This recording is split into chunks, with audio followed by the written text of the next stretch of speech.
Hi, everyone. Welcome to Module 4. So, divine command theory and natural law theory are two additional types of ethics that we are going to look at this week. And they can be kind of confusing. So, I thought I would give you a little bit of background and heads up and try to make it easier for you to understand. Think of divine as something that comes from a god or gods. Pictured here in this first slide is the god Ganesh, or you might have heard it as Ganesha. This is one of the many Hindu gods that is shown sitting, holding a bowl of sweets. Looks like an elephant with a large full belly. Okay, Ganesh is one of the gods that's thought to represent overcoming hard obstacles, good fortune, that sort of thing. So if I'm a divine command theorist and I'm a Hindu, I will believe that this particular god might be here to protect me. That might be one way of looking at it. So divine command theory, also it is abbreviated by DCT. DCT tells us that something is morally wrong or morally right if God commands it as such. It is dependent on or presupposes that a God or gods exist, right? You can't have commands from the divine if you don't really believe in God. So that is one thing that is, taken as an assumption. It's a type of ethical relativism. We've talked about relativism in the last couple of weeks, meaning it's not the same for everyone. It is not objective. Many of us believe in different gods or a god or no God. So divine command theory is relative. It's subjective. In addition, there's no justification for an action to be right or wrong other than God, and God commanded it. So what do I mean by that? It has to be that God tells us. There's no other thinking that's involved, okay? So keep that in mind. That might help you going forward. Then you might also think from our last module about some of the errors in reasoning, some of the fallacies that we learned about. And as we're learning about ethical theories, whether it's divine command theory or natural law theory, cultural relativism, ethical subjectivism, I want you to consider things like, does this theory really follow good thinking? Does it protect us against irrational thinking? And so while I said there are lots more fallacies than those listed last week and a couple of weeks ago, here might be some that you think about. Remember, we talked about appeal to tradition, hasty generalization, false dichotomy, naturalistic fallacy. If we have these fallacies or these errors in thinking, or like a lack of rationality,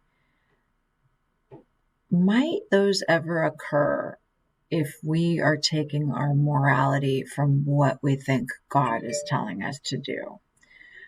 I'm not saying you have to with this particular theory, but I want you to be thinking about that.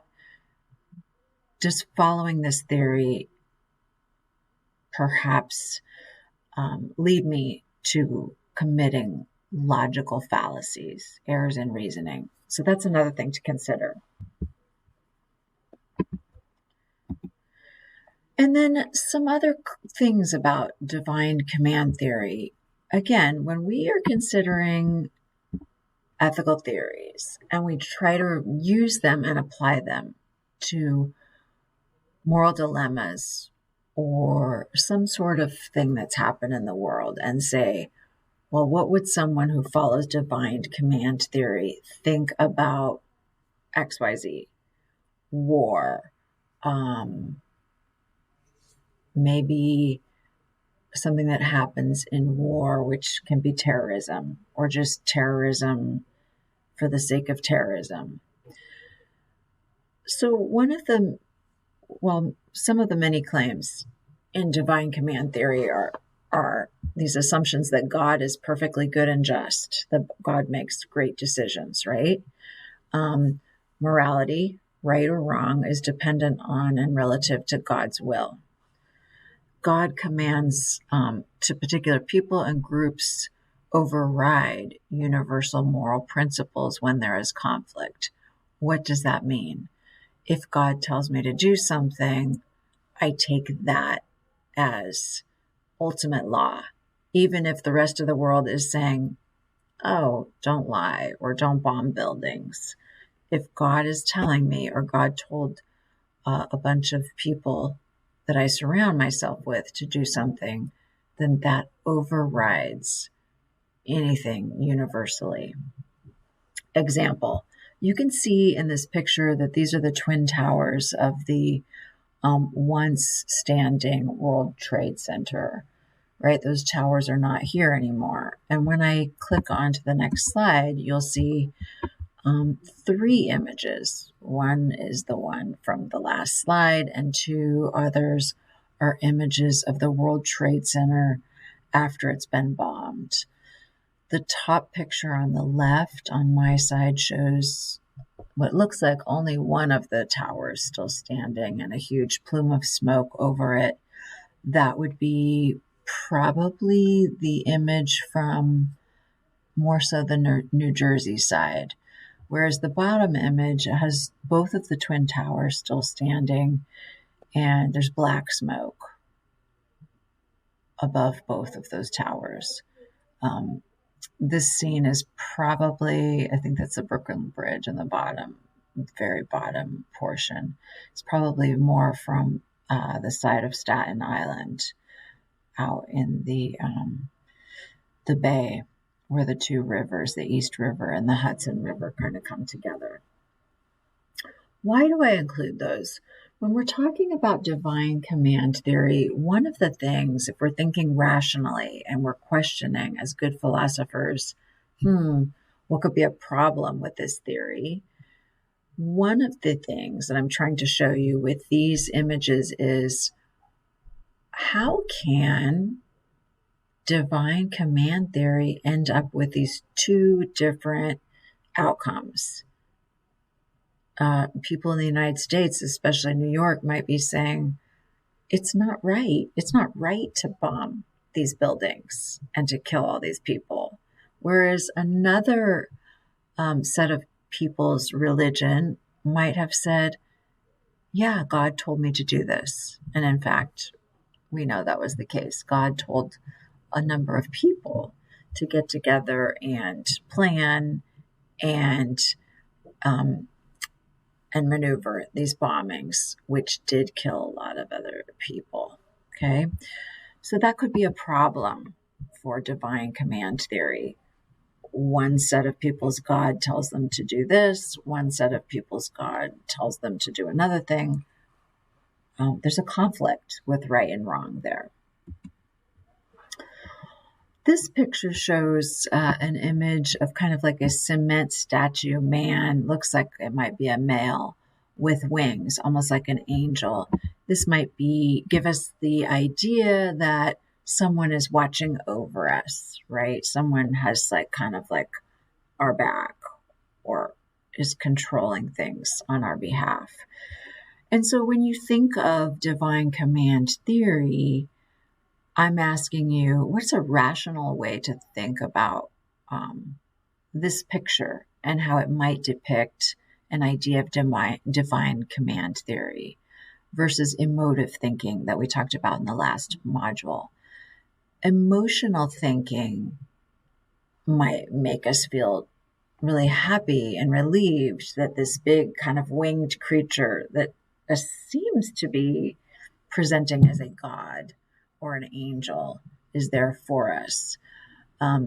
If we were to think rationally, using not our emotion, but just our ability to try to find evidence and clues and come to conclusions about this, I'm asking you, what might you think about this image? Okay.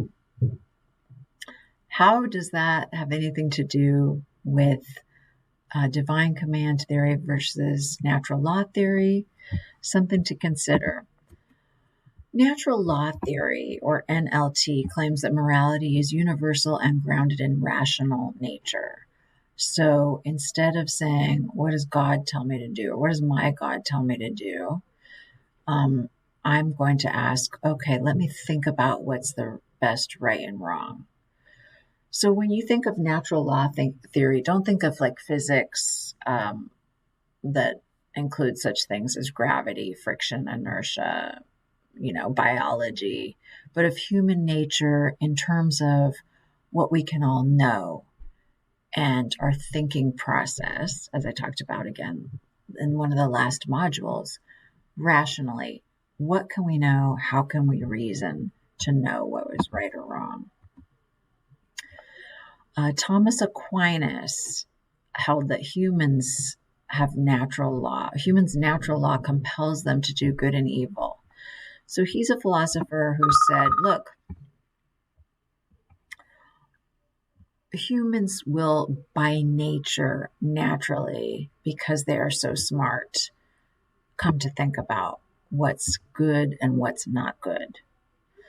You do not need to be religious to follow natural law theory, but it is teleological, meaning it has a specific purpose or order in mind. Many believed, including Aristotle, who was one of the big Greek philosophers, and Aquinas, humans can act naturally through reason.